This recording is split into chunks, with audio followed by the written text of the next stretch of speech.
Firdaus itu naik ke atas meja spontanitas, membela saya. Dan kami juga akan melaporkan pelaku yang 2 orang yang mendorong saya itu. Karena melakukan secara berlebih-lebihan. Terus pertanyaannya apa hebatnya memberhentikan Firdaus?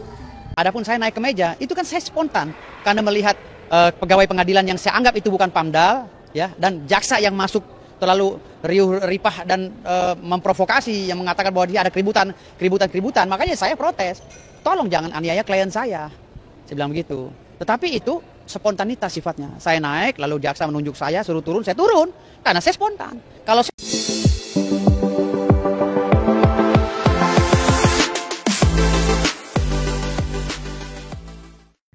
Salam sejahtera untuk kita semua. Firdaus Wibowo, seorang pengacara yang viral karena perbuatannya naik meja saat persidangan di Pengadilan Negeri Jakarta Utara beberapa waktu lalu. Hal itu dianggap melanggar kode etik kepengacaraan sehingga dia dipecat dari organisasi KAI, Kongres Advokat Indonesia, yang disingkat KAI, di mana dia berserikat. Tetapi atas peristiwa naik meja tersebut, Rasman Nasution dan Firdaus memberikan klarifikasi khusus bahwa dirinya saat naik ke meja persidangan karena hal itu dalam konteks spontanitas, dalam keadaan spontan. Karena kliennya dipegang-pegang oleh pengawal Hotman Paris, padahal saat itu ada pengawal khusus dari Pengadilan Negeri Jakarta Utara. Nah, untuk itu mari kita simak klarifikasi dari Bang Rasman Nasution dengan Firdaus. Mari kita simak dalam video berikut ini. Sebelum Firdaus mengalami, saya sudah mengalami. Dan saya kaget ketika kami preskon di kantor saya beberapa hari yang lalu.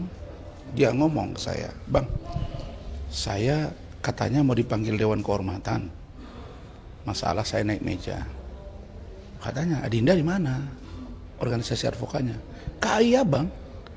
Nah, kantor saya kan di sini, KAI sana kan, seberang-seberangan. "Oh, iya." "Iya," saya bilang, "Adinda pasti dipecat." Itu kata-kata saya. "Enggak, Bang, mereka akan panggil saya Dewan Kehormatan." Dengarin ngomong saya, "Adinda pasti dipecat." Ternyata apa? Benar, dipecat tanpa dipanggil, tanpa diperiksa. Pertanyaannya, apa fungsi dan kewenangan Badan Kehormatan organisasi advokat? Hah? Jangankan menanya, itu namanya menjustifikasi. Dan KAI ini hobi. Orang-orang yang fenomenal, karena lebih terkenal dari mereka, bisa jadi begitu ya, sakit hati. Firdaus itu naik ke atas meja spontanitas, membela saya. Dan kami juga akan melaporkan pelaku yang 2 orang yang mendorong saya itu. Karena melakukan secara berlebih-lebihan. Terus pertanyaannya apa hebatnya memberhentikan Firdaus? Tanya dulu apa masalah, tapi hobi. Nah, begitu mereka lepas, 7 organisasi advokat menawarkan diri. Ya sama dengan saya. Saya juga begitu lepas langsung ditawarin, Adinda. Langsung ditawarin.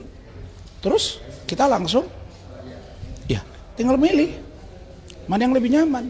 Nah, tadinya kita berpikir kalau Firdaus ditarik ke Pradi Bersatu, dikira nanti Pradi Bersatu ini nerima orang-orang yang dipecat. Maka kita wait and see.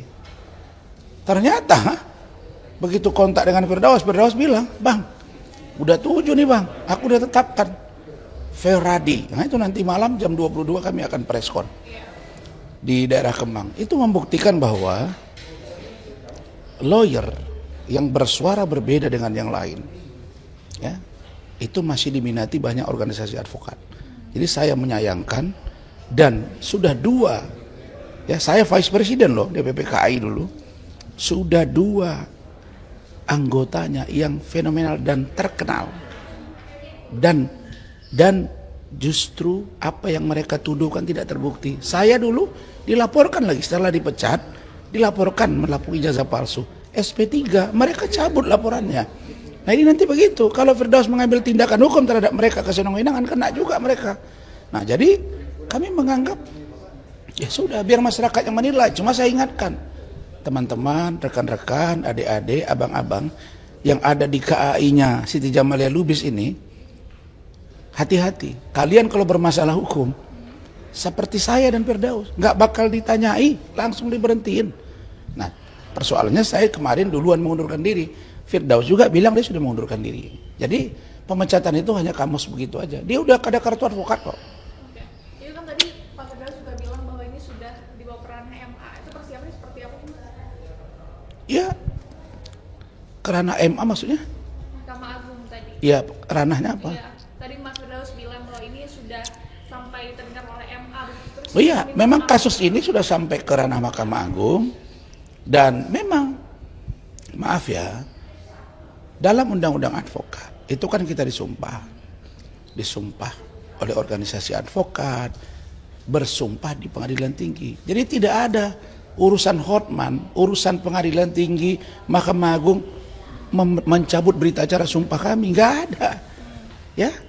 Dan kalau memang gara-gara berdebat begini kasus remeh-temeh diganti, saya mau tanya, kasusnya Bapak OC Kaligis, ya, tersangka, terpidana 8 tahun lebih kurang, kasus dugaan apa? Penyuapan, korupsi, masih beracara sampai sekarang, begitu keluar, dan menjadi tim hukum dari Bapak Prabowo Gibran di Mahkamah Konstitusi, dan Hotman ada di situ, jelas kan? Yang kedua, Fredrik Yunadi, kasus Setia Novanto, pidana, keluar, beracara. Ada lagi Lukas, ada lagi yang lain. Terus apa masalah? Jadi jangan suka kita ya. Jadi saya sedih ya. Kok pimpinan organisasi advokat ini, terutama KAI ini, kok kayak alergi banget ya. Kayak mereka paling bersih gitu. Tapi saya tahu juga kok mereka bagaimana di dalam. Nah, jadi barangkali itu sikap dari saya, dan kami akan maju terus. Dan maju terus Firdaus. Dan saya akan tetap berdiri tegak bersama teman-teman untuk pasang badan buat Firdaus. Terima kasih. Baik, terima kasih. Tanggapan saya sih sebenarnya itu hal yang biasa dalam dinamika berorganisasi ya. Jadi kalau saya bisa memberi masukan, ini bukan pemecatan tapi pemberhentian. Tidak ada PTDH.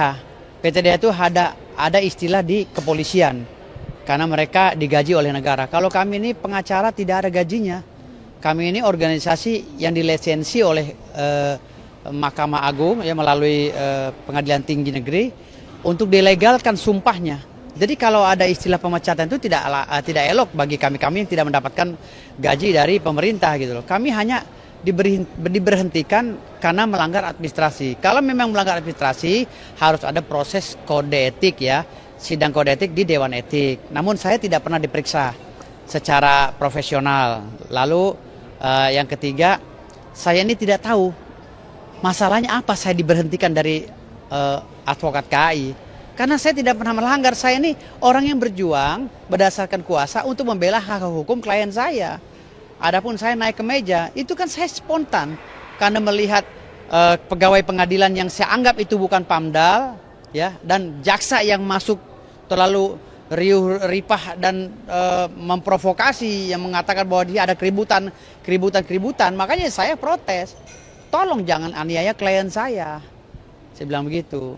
Tetapi itu spontanitas sifatnya. Saya naik, lalu jaksa menunjuk saya, suruh turun, saya turun. Karena saya spontan. Kalau saya ada niat naik ke atas meja, pasti saya teruskan loncat ke depan. Tapi karena memang saya nggak ada niat, karena sifatnya spontan dan saya melihatnya ke depan, karena klien saya dianiaya, ya versi saya dianiaya. Jadi saya naik, gitu loh. Lalu saya ditunjuk suruh turun, saya patuh, saya turun lagi, gitu loh. Karena saya paham itu.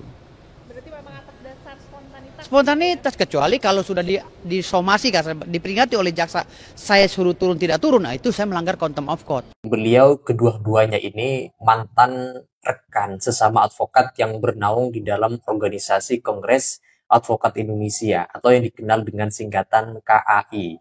Dan beliau, Bang Rasman Nasution, juga pernah dipecat atau dikeluarkan, diberhentikan. Tetapi dua orang ini, sebagaimana yang barusan beliau sampaikan, seharusnya kalau memang dianggap melanggar kode etik, seharusnya ada Dewan Kehormatan atau semacam yang mengadili itu semua, apakah melanggar atau tidak, tetapi nyatanya langsung dipecat begitu saja, tidak mendapat panggilan di interview, ditanyakan dulu kasusnya seperti apa, kok bisa melakukan demikian. Itu menurut saya lebih elok ya, lebih masuk akal ketimbang misalkan melakukan perbuatan demikian langsung tanpa diklarifikasi terlebih dahulu, langsung dikeluarkan surat pemberhentian. Nah, jadi itu saja teman-teman, ini menjadi pembelajaran ya ke depan bagaimana seorang advokat, lawyer betul-betul menghormati institusi pengadilan, baik pengadilan agama, pengadilan negeri, maupun di atasnya lagi. Jadi kalau sudah bicara pengadilan, apalagi di dalam ruang persidangan, ini ada wilayah-wilayah memang tidak boleh kita semena-mena. Karena ada pengamanan khusus di dalam kalau misalkan akan terjadi hal-hal yang tidak diinginkan. Itu saja teman-teman, silakan kalau ada yang ingin dikomentari dari klarifikasi Bang Rasman Nasution dengan Bang Firdaus, silakan tulis pendapat dan argumentasi kalian di kolom komentar. Sekian dari saya.